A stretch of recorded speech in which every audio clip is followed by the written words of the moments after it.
جنت کے مقامات بھی دیکھے اور فرمایا اے امت یاد رکھنا قیامت کا منظر بھی قائم ہونا ہے،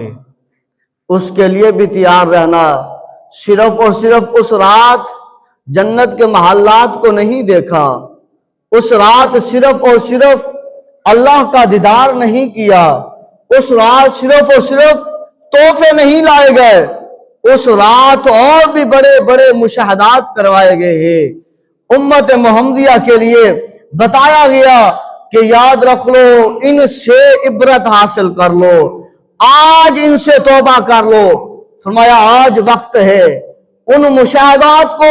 جو لجپال نبی صلی اللہ علیہ وسلم کو اس رات کروائے گئے،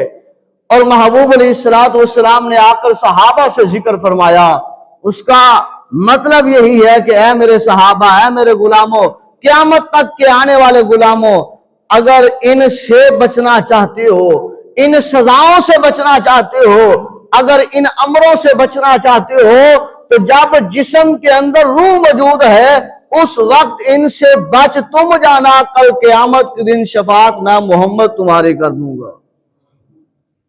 وہ فرمایا مشاہدہ کیا تھا؟ اللہ کا دیدار کیا، کوئی شک نہیں ہے، اللہ سے کلام کیا،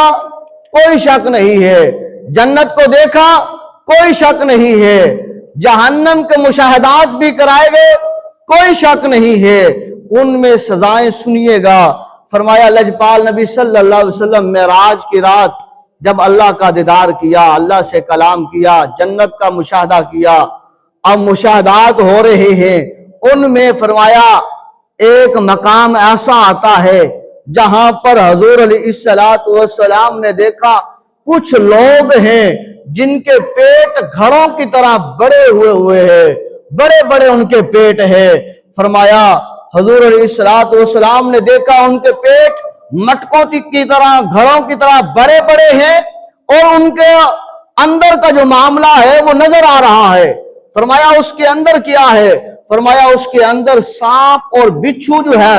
وہ پھر رہے ہیں اور ڈنگ مار رہے ہیں۔ حضور علیہ السلام نے فرمایا اے جبریل ذرا بتانا یہ قوم کیسی قوم ہے، یہ کون لوگ ہیں جن کے پیٹ اتنے بڑے بڑے اور ان کے اندر بڑے بڑے سانپ نظر آ رہے ہیں، بڑے بڑے بچھو نظر آ رہے ہیں۔ حضرت